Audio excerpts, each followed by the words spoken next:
오늘 말씀은 욥기 25장 1절부터 6절입니다. 성경책을 가지신 분들은 피셔도 되고 없으신 분들은 앞에 화면을 참고하시면 또 되겠습니다. 욥기 25장 1절부터 6절의 말씀 보시면은 세 번역으로 제가 가져왔죠. 세 번역 말씀으로 우리 이해하기 쉽게 한번 같이 보도록 하겠습니다. 제가 먼저 1절 읽겠습니다. 수아 사람 빌닷이 대답하였다. 하나님께는 주권과 위엄이 있으시다. 그분은 하늘나라에서 평화를 이루셨다. 그분이 거느리시는 군대를 헤아릴 자가 누구냐? 하나님의 빛이 가서 닿지 않는 곳이 어디에 있느냐? 그러니 어찌 사람이 하나님 앞에서 의롭다고 하겠으며 여자에게서 태어난 사람이 어찌 깨끗하다고 하겠는가? 비록 달이라도 하나님에게는 밝은 것이 아니며 별들마저 하나님이 보시기에는 청명하지 못하거늘 하물며 후더기 같은 사람, 벌레 같은 인간이야 마음을 할 나이가 있겠는가? 아멘. 오늘 제목은 욥기 강론 네 번째 시간 제목 한번 같이 읽어볼게요. 시작. 네가 하나님을 알면 얼마나 안다고. 지금 시리즈들의 제목이 어떻게 지속되고 있는지는 알고 계시죠? 맨 처음에는 하나님 솔직히 당신을 잘 모르겠습니다로 시작하고 그 다음에는요 혹시 기억하세요? 잘 모른다라는 슬픔의 욥의 말에 친구 엘리바스가 던졌던, 물론 실제로 이 대사를 쓰진 않았지만 제가 그거를 좀 그렇지 네가 여지를 남겼겠지. 그리고 추수감사절을 지나고 바로 지난주에 그래서 욥의 반응은 뭐였죠? 그래 내가 여지를 남겼다 치자. 그리고 난 다음에 오늘 다시 친구의 말로 제가 이렇게 얘기를 하는 겁니다. 다시 한번 읽어볼게요. 그 흐름 속에서 다시 제목을 읽어볼게요. 시작. 네. 오늘 말씀은 금요기도회, 어제 그제 금요기도회 때 제가 한 7, 8분 정도 나눴던 그 말씀의 연장선으로 드리는 말씀입니다. 시간 관계상 우리 곧바로 일단 지난주 거를 복습하면서 그 연장선에서 이루어지는 얘기들을 한번 더 나눠볼게요. 지난 시간 복습을 한번 해보겠습니다. 네. 조금만 제가 이렇게 요만큼만 할게요. 네. 자, 욥기 2장 11절부터 32장 5절까지의 큰 덩어리 속에서의 이야기라고 했습니다. 친구들이 등장했고 1차 논쟁, 2차 논쟁, 3차 논쟁까지 이어지고 있는 중간입니다. 규범적 지혜와 반성적 지혜가 충돌한다고 이야기했습니다. 우리 가족 여러분들 벌써 이제 욥기 네 번째 시간인데 규범적 지혜가 뭔지 이제 감이 좀 잡히시지요? 네. 친구들은 사실 하나님의 이 규범적 세계관과 그 사고를 변호하는 역할을 하고 있습니다. 그러니까 어쩌면 이해되지 않는 여러 인간 만사를 쉽게 이해해 보고자 공식을 만들어내는 것이죠. 그런데 이들의 신앙이 나쁘다고 할 수 있을까? 아니, 그렇지 않아요. 인간의 입장에서 하나님을 변호하고 하나님을 이해해 보려는 노력이기 때문입니다. 자연히 이 세 친구들은 하나님을 극도로 높이는 방향으로 그들의 신앙관이 형성이 되고 욥에게 증언하는 내용들 또한 극도로 하나님을 높이는 쪽으로 갑니다. 왜요? 그래야 이해 안 되는 인간 만사가 공식처럼 풀리기 때문이에요. 하나님이 이러시다. 그러면 끝인 거지. 공식이. 반면에 욥은 반성적 지혜를 대변한다고 얘기를 했습니다. 무슨 얘기냐? 하나님에 대한 자신의 이해가 깨졌다는 거예요. 친구들처럼 비슷한 생각을 가지고 있는 것이 욥입니다. 그런데 그 사고방식에 균열이 일어났다는 거죠. 이 공식에 이 숫자를 대입하면 이게 나와야 되는 거예요. 그런데 이 숫자를 넣는데 저게 나오는 거지. 말도 안 되는 법칙처럼. 말도 안 되는 답이 나오는 거예요. 수능에서 만약에 얼마 전에 수능이 있었죠. 단 하나의 문제만이라도 뭔가 모순점이 있거나 난리가 이렇게 되면 세상이 어떻게 되죠? 난리 나잖아요. 우리가 뉴스에서 그런 거 얼마나 몇 번 문항이 어떻게 돼서 이런 난리 나요. 그런데 그런 일이 벌어지는 거죠. 욥도 하나님에 대한 이해를 요 공식, 이 포뮬러 공식으로 이해하고 있었는데 이걸 넣었는데 그럼 당연히 이게 나와야 되는데 이걸 넣었는데 이게 안 나와. 자기 인생에 지금 그 일이 일어난 거예요. 이해가 안 되고 억울하다라는 것입니다. 그래서 하나님의 그 규범적 지혜의 반론적인 성격으로 말하는 것이 바로 반성적 지혜라는 것이었습니다. 자, 이러한 흐름 속에서 2차 논쟁이 있었고 3차 논쟁까지 이어지게 됐습니다. 자, 3차 논쟁은 엘리바스와 빌닷 두 사람과만 이루어지게 됩니다. 우리는 이 3차 논쟁을 지난 시간에 살폈습니다. 지난 시간에 우리가 24장을 봤거든요. 24장 1절부터 25절 다 봤어요. 세 번역으로 해서 쉽게. 결국은 엘리바스의 공격 앞에 욥이 반응하는 이 구도가 세 번째 논쟁이었던 것이고 그 중에 엘리바스 논쟁인 거고 오늘 본문은 여기에 대응하는 빌닷의 이야기로 이어지게 되는 것입니다. 제가 지난 시간에 24장 했잖아요. 그리고 오늘은 25장 1절부터 6절이지 않습니까? 이 흐름을 함께 이해하면서 우리가 하나님을 배워갔으면 합니다. 3차 논쟁도 1, 2차 논쟁하고 비슷한 양상이 되고 있습니다. 자, 여러분 엘리바스가 지속적으로 얘기하는 게 뭔지 아세요? 욥, 네 안에 숨겨진 죄가 있어 이 얘기예요. 욥은 계속 항변했습니다. 뭐라고요? 나 죄 안 졌어요. 나 그렇게 불의하지 않았습니다. 나 과부와 고아를 도와주었고 나 배고파 굶주리는 사람들한테 식량을 제공해 주었고 하나님의 규칙대로 나 잘 살아왔습니다. 그런데 엘리바스는 지속적으로 아니 다른 친구들도 마찬가지예요. 근데 이 엘리바스 요 24장이니까 엘리바스가 이 3차 논쟁에서 지속적으로 욥에게 괴롭히면서 얘기하는 게 뭐냐면은 숨겨진 죄. 그게 있겠지. 그런데 숨겨진 죄라는 공격적인 내용을 넘어서는 수준의 말을 엘리바스가 하게 됩니다. 22장 6절부터 9절을 제가 그냥 여러분들에게 들려드릴게요. 한번 들어보세요.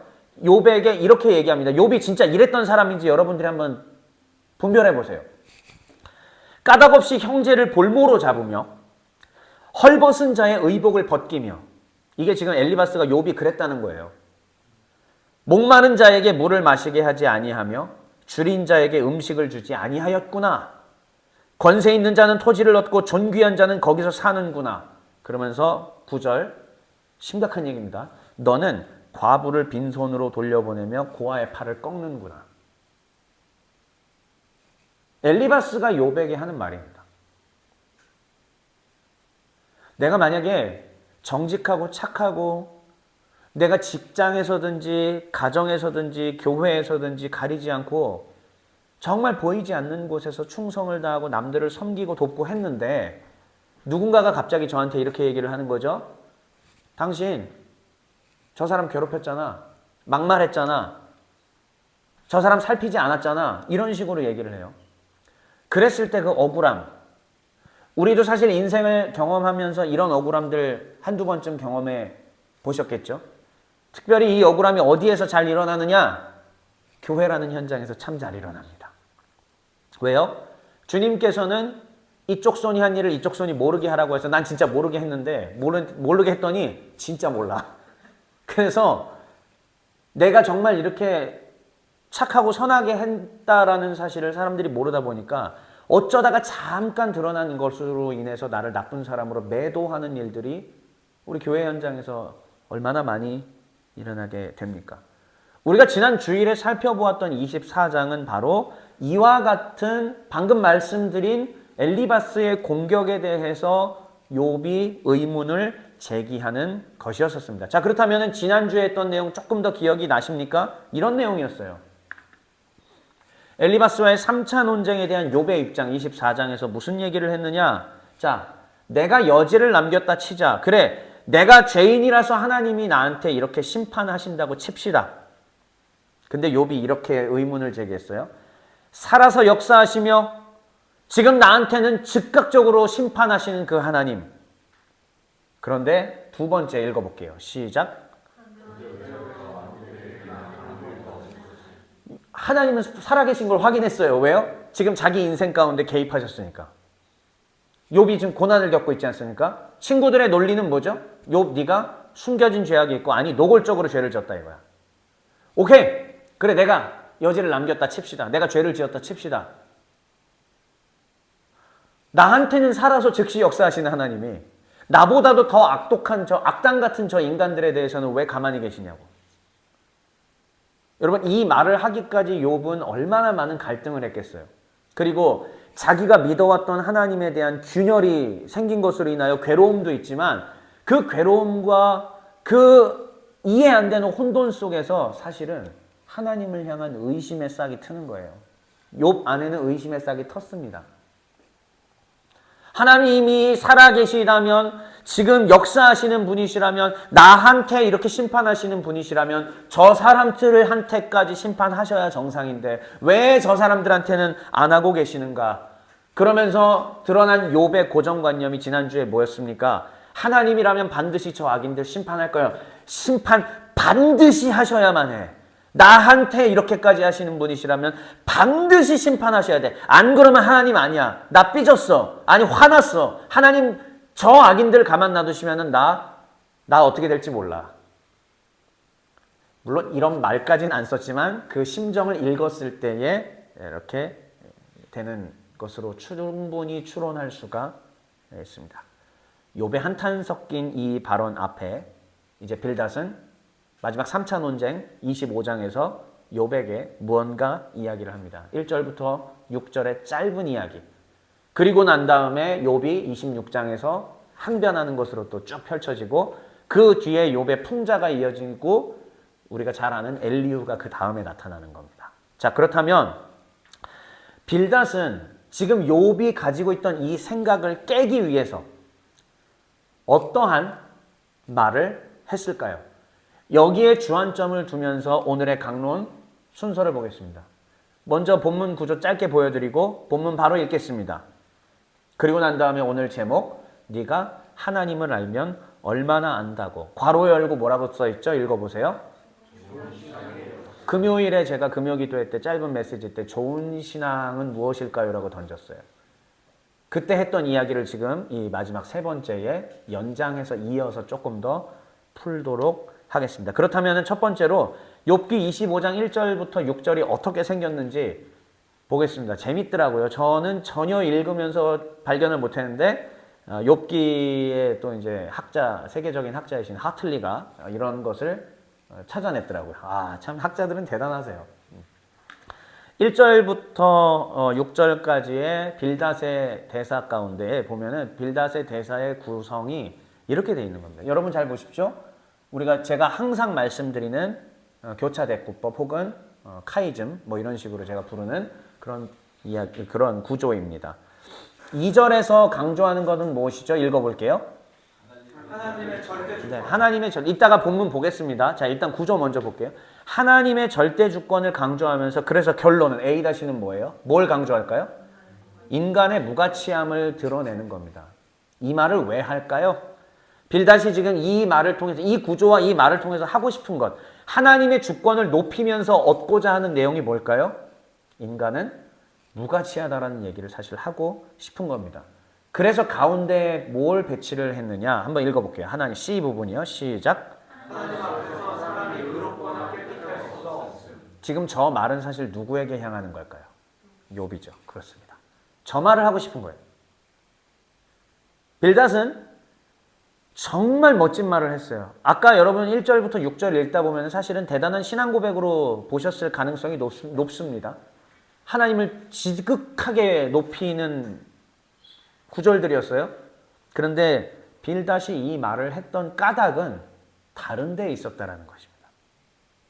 자, 그렇다면 본문을 이 구조 다시 눈으로 지금 찰칵 찍으시고 머릿속에 이제 본문 보겠습니다. 자,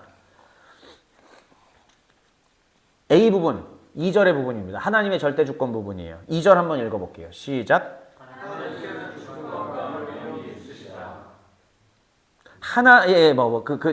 노란 부분만 읽으시면 되겠습니다. 예. 하나님께는 주권과 위엄이 있다. 하나님의 절대 주권을 말하는 겁니다.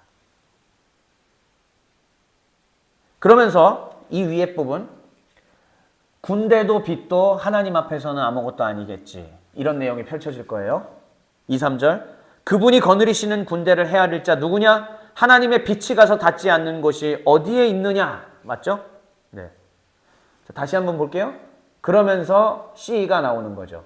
사람이 의롭거나 깨끗할 수 없다. 누구 앞에서? 하나님 앞에서. 요거를 4절을 한번 다 같이 전체 한번 읽어볼게요. 그러니 시작. 그러니 어찌 사람이 하나님 앞에서 의롭다고 하겠으며 여자에게서 태어난 사람이 어찌 깨끗하다고 하겠는가. 자, 이제 군대와 빛 이야기가 한 번 더 반복이 됩니다. 달들도 별들마저도 하나님 앞에 매일이로다. 태산이 높다 하되 하늘 아래 매일이로다. 사실 이 말이에요. 하늘의 군대가 아무리 대단해도 달과 별과 햇빛과 우주가 아무리 대단하다 할지라도 하나님 앞에서는 다 그 발 아래 놓일 뿐이다. 지금 대단한 신앙 고백이고 대단한 찬양 아닙니까? 이렇게 하나님을 높이는데 근데 사실은 하고 싶은 이야기는 사람이 어찌 깨끗하고 하겠는가에 이어지는 6절이에요. 자, 6절에 노란색 부분 한번 같이. 아니야. 6절을 다 읽어볼게요. 구더기라는 말도 빠지면 안 될 것 같아요. 이 느낌을 갖는데. 6절 시작.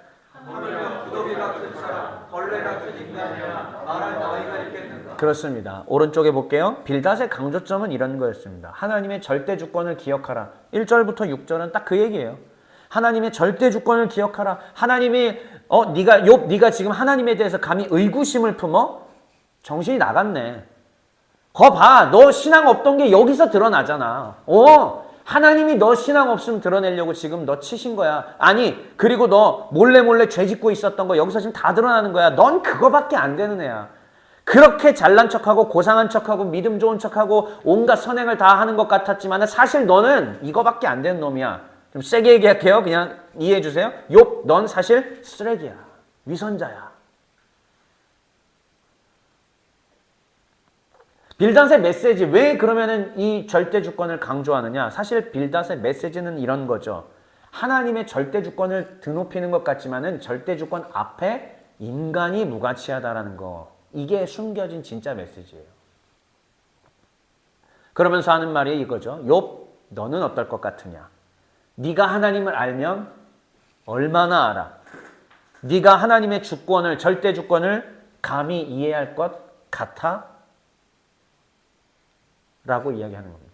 이 노란색 글씨 부분은 한번 우리 자신한테 하는 말이라고 생각하고 읽어보겠습니다. 시작.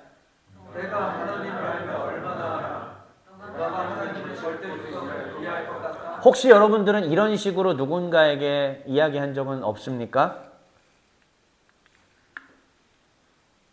저의 이야기입니다. 저는 총신대학교를 나왔고 총신대학교 신학대학원을 나왔습니다. 총신의 세례를 받은 사람입니다. 총신의 세례를 받았다는 건 다른 말로 하면은 하나님 절대 주권 사상으로 세례를 받았다라는 뜻입니다. 이게 마법의 열쇠 같은 거예요. 여러분 그냥 메시 같은 거예요. 리오넬 메시 같은 존재예요. 무엇이든지 다 풀립니다.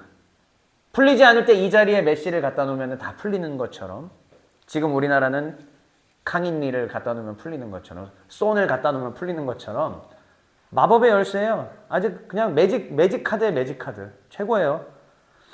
총신을 다니는 동안 여러분 저 첫 번째 이야기입니다. 하나님의 절대 주권으로 살아온 인생. 무슨 얘기냐?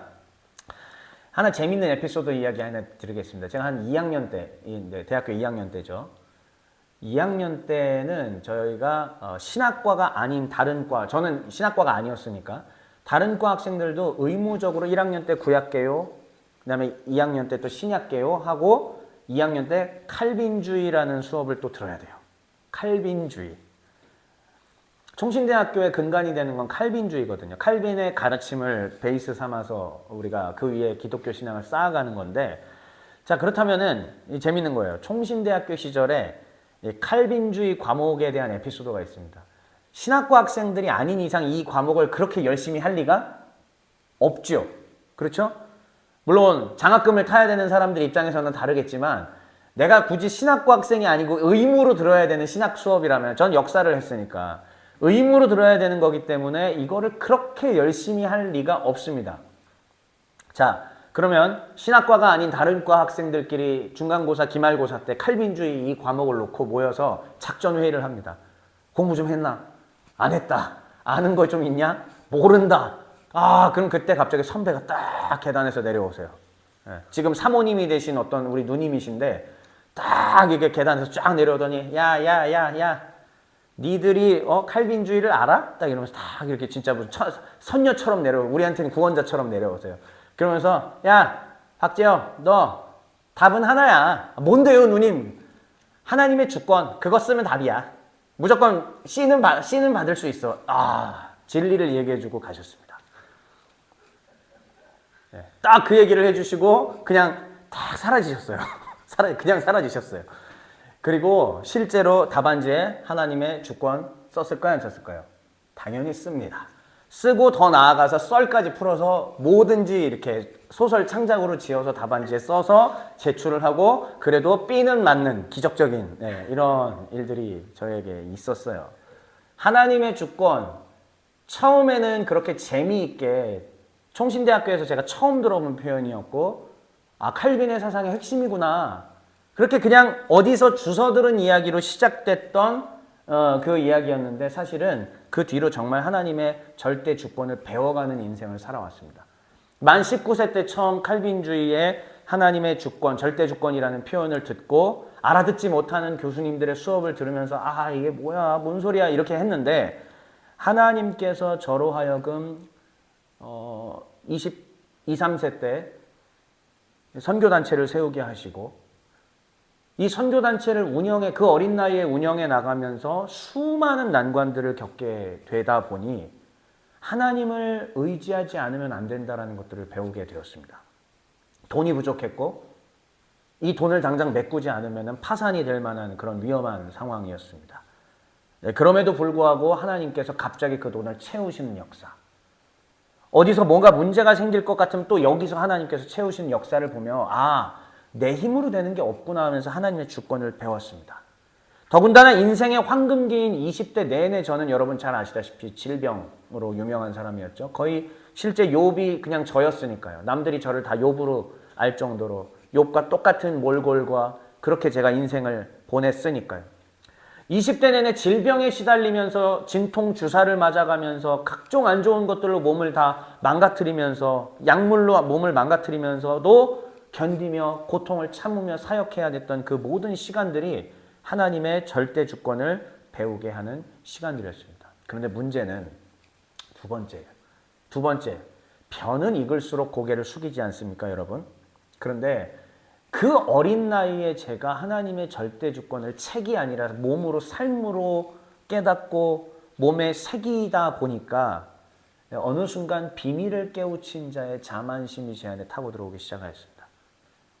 또래 친구들하고는 대화가 깊이 될 수가 없고 또래 친구들이 PC방에서 고민하면서 이런 것들을 하는 동안 저는 욥처럼 실제로 인생에 굉장히 깊은 차원의 것들을 고민하고 묵상하고 세상에 이루어지고 있는 일들에 대해서 관조하게 되는 것까지 또래 나이의 청년이 감당하기에는 많이 어려운, 많이 높은 그런 차원의 것들을 사고하고 생각하며 살아가게 되었습니다. 그러다 보니 나는 저들과 달라. 나는 저 친구들이랑은 달라. 나는 훗날 저들이랑 전혀 다른 모습이 되어 있을까요? 왜? 이 어린 나이에 하나님이 나에게 큰 비밀을 깨우쳐 주셨기 때문이야. 난 특별한 은혜를 입었어. 이게 20대의 저를 사로잡았습니다. 이 자만심의 결과는 결국 타인을 향한 뭐요? 판단과 정죄로 이어지게 됩니다. 나는 이런 걸 깨우친 사람인데 남들을 판단하고 아닌 듯 겸손한 듯 하면서도 사실상 속으로는 저 사람들을 정죄하고 있던 나의 악한 모습을 서서히 발견해 가기 시작을 했습니다. 만 27세의 신학대학원 3학년쯤 됐을 때 그때에서 비로소 제가 제 자신에 대해서 발견해 가기 시작을 했고 내가 얼마나 악독한 모습으로 무장되어 있었는지를 제가 전에는 29세라고 얘기했는데 지금 나이가 바뀌었으니까요. 네, 만 27세에 제가 이것을 서서히 그때부터 시작해서 보게 되었던 겁니다. 여러분, 저와 함께 신앙생활을 오래 하신 분들이라면은 제가 계속 반복적으로 하는 메시지가 뭔지를 아실 겁니다. 뭘까요? 교회 내에서 자꾸 교만하지 말라. 교만한 자를 지적하고 또 자기 거 주장하는 사람 지적하고 서로 하나 돼야 된다고 제가 지속적으로 외치며 살아오지 않습니까? 선교단체를 운영하는 중에서도 계속 그 부분을 강조하지 않습니까? 왜 그럴 것 같으세요? 제가 그런 사람이었기 때문이에요. 그래서 더 보이는 겁니다. 내가 누구보다도 이 비밀을 일찍 깨우쳤다라는 자만심과 교만으로 가득 차 있던 빌닷과 같은 엘리바스와 같은 사람이었기 때문에 그래서 계속 타인에 대해서 아닌 척하면서 그랬던 겁니다. 그들의 그런 모습이 눈에 자꾸 밟혀서 빨리 저것들을 제거했으면 하는 바람으로 메시지들이 더 그렇게 선포가 되었던 것입니다. 여러분, 은혜 입은 자의 경험을 정의의 칼로 쓰지 않게 되시기를 주의 이름으로 축원합니다. 엘리바스도 빌닷도 소발도 그리고 뒤에 나올 엘리후도 그리고 주인공인 욥마저도 사실은 고정관념으로 가득 차 있던 사람이에요. 하나님에 대해서 내가 이만큼 안다라고 생각했던 사람들입니다. 그런데 그들도 이 욥기를 보면서 우리가 깨달을 수 있는 것 무엇일까요? 배워가는 학생이었다라는 거예요.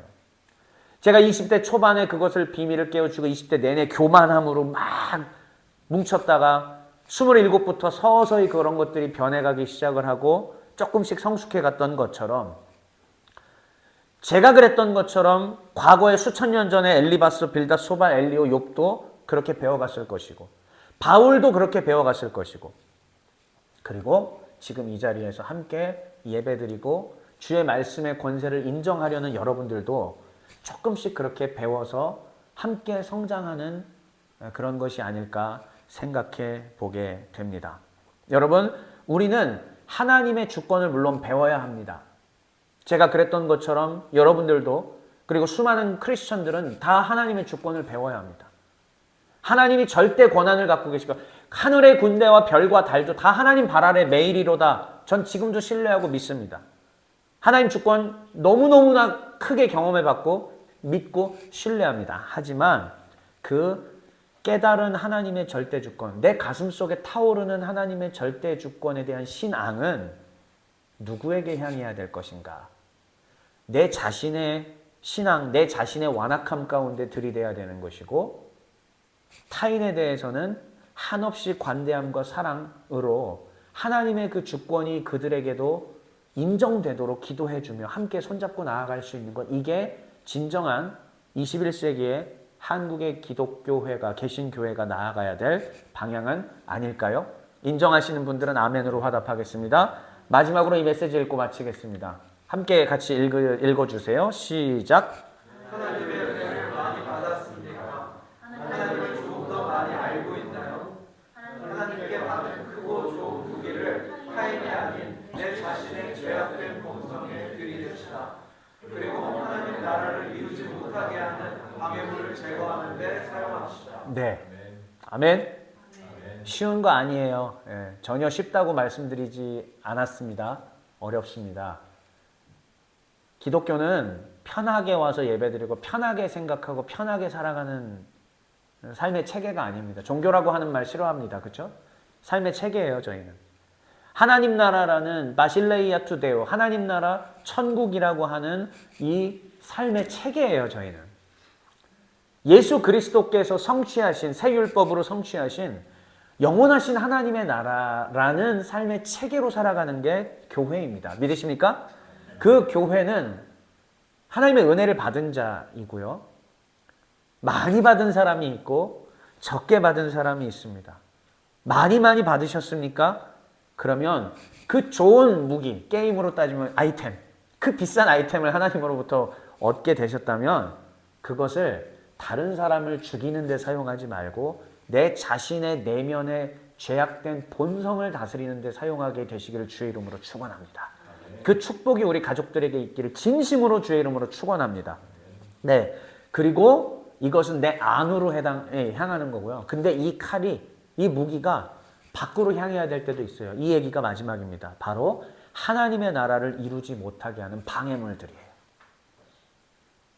타인에 대해서 내 주변에 우리 이웃 형제 자매들한테 칼 들이대라는 말은 아니긴 한데, 만약에 나와 너 사이에, 우리 교회 안에 인간과 인간 사이에 그 인간 대상 자체가 아니라 하나님 나라를 이루지 못하게 방해하는 무언가 요소들이 있다면 함께 찾으셔야 하고, 주님이 주신 이 좋은 무기, 하나님 절대 주권을 신앙하고 바라고 소망하고 깨달은 이 좋은 무기로 그 요소들을, 방해 요소들을 회파시키며 나아가는 것. 이것도 교회가 마땅히 해내야 되는 것일 줄 믿습니다. 바라옵기는 이러한 은혜가 우리 오늘 모든 가족들에게 있으시기를 주의 이름으로 축원합니다. 함께